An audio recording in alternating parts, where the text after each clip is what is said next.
Thank you. Mr. Berlin-Boyd? Thank you, Mr. Chair. I was the maker of that motion, which suggests that we incorporated 2 additional members on the Beale Street merchants, from the Beale Street merchants. However, you know, those people acting in those roles were supposed to be at an advisory level, being board members with a non-voting capacity. However, it is disturbing that this board will be extremely influential in determining the outcome and the direction that our city most famous street will go. However, if that fact that Councilman Collins stated is true, then it definitely brings me to a point where I want to at least pump the brakes, because I was always under the impression that, you know, those 2 members was going to be non-voting members. And I'm ready to hear my colleagues' motion. So that concludes what I have at the moment. Thank you. Thank you. Mr. Flynn? Yes, thank you, Mr. Chairman. And I don't have all the information that Councilman Collins has on this. I only know that beyond Edmund Ford, there are some members of this board that do not have an interest. And at this time, in order to keep the process going, I'd like to split the difference a little bit with Ms. Halbert and with Councilman Collins' help, and split the question and make a motion on who we know doesn't have an interest in it, and allow that vote to proceed, and then go forward and hold the others to come back to committee, because I don't think the issue is having representation on there. I supported Councilman Boyd's thing because I think that viewpoint should. It's when who is filling those slots, how many of the people do have an interest, I think is an open question. So if I can get with Councilman Collins real quickly to go through and see who we'd vote on today and who we wouldn't, in which case I just ask us to go to the next item and come back to this in 5 minutes. Wait a minute. Excuse me 1 second. I'm trying to get a grip on this. Did you make a motion, Mr. Flynn? I would like to make a motion, but I've got to talk to Councilman Collins. That'll be fine. Can we drop this down? I've got 2 people in the queue, Mr. Bill Boyd and then Ms. Halbert.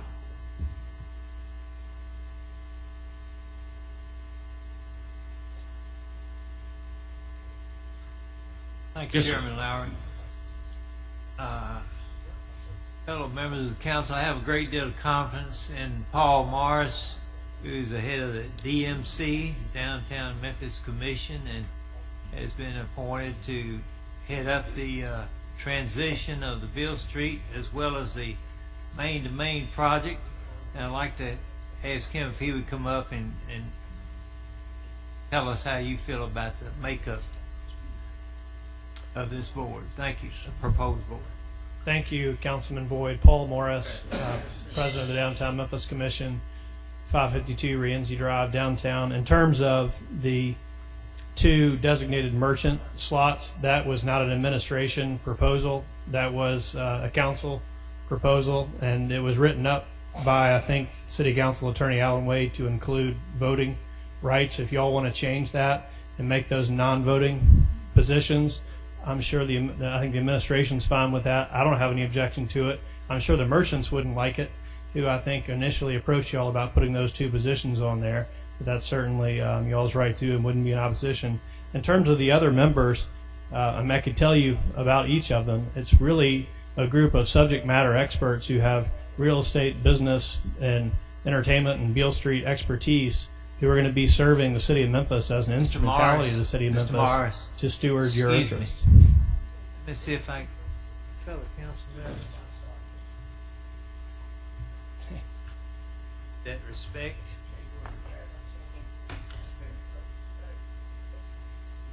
Thank you, Mr. Boyd. Mr. Morris, please continue. Sure. I was just saying that, first let me say this. It is critically important to the business of Beale Street that y'all move expeditiously on this matter. Right now, Beale Street has 0 long-term management. Beale Street, the business of Beale Street, is competing with other entertainment districts in this city and others. Our business is suffering from lack of long-term management and vision.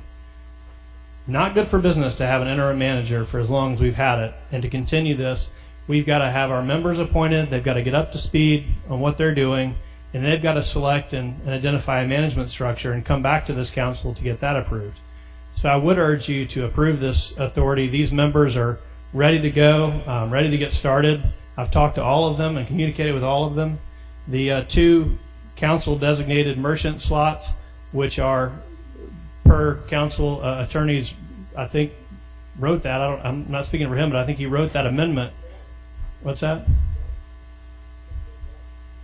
They are Ty Agee and Joellen Sullivan.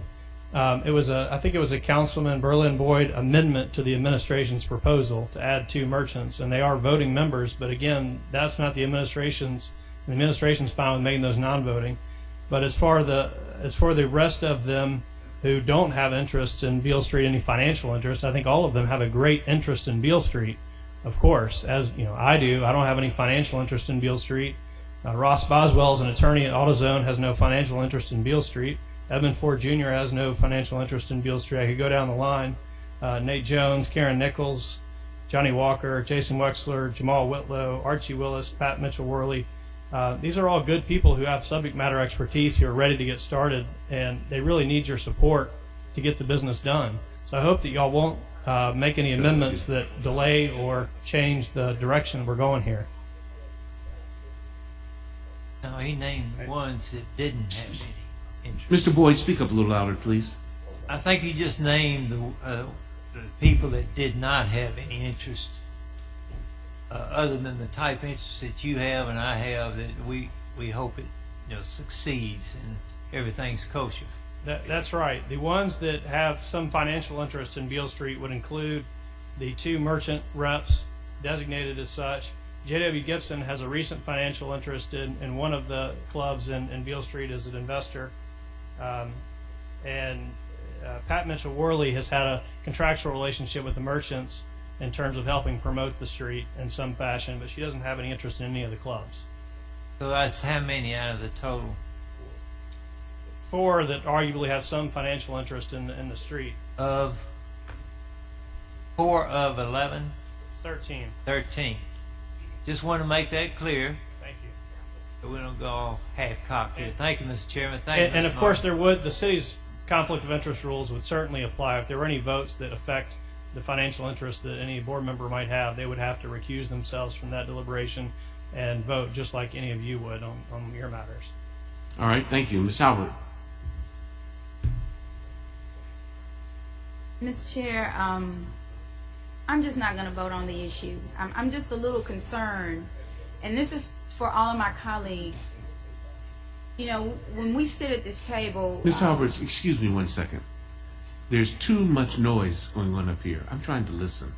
Please keep it. Thank you. Continue, Ms. Halbert. Thank you, Mr. Chair. There's just been so much going on with the issue of Beale Street. To have this to come up at a moment when we're in the process of voting, it just alarms me. And I understand that everybody's saying, you know, we need to move forward, we need to move now, but every time we're rushed to make a decision when something comes up, I always feel like I should have waited, I should have gotten more information. Most of these people, I may have heard of a name or two, but I don't know these people. And so if something is going on, I don't want to even talk about that. If this group is saying, no, let's vote on it right now, then I'm just going to step back and not vote for it at all. I'll just let you all deal with that.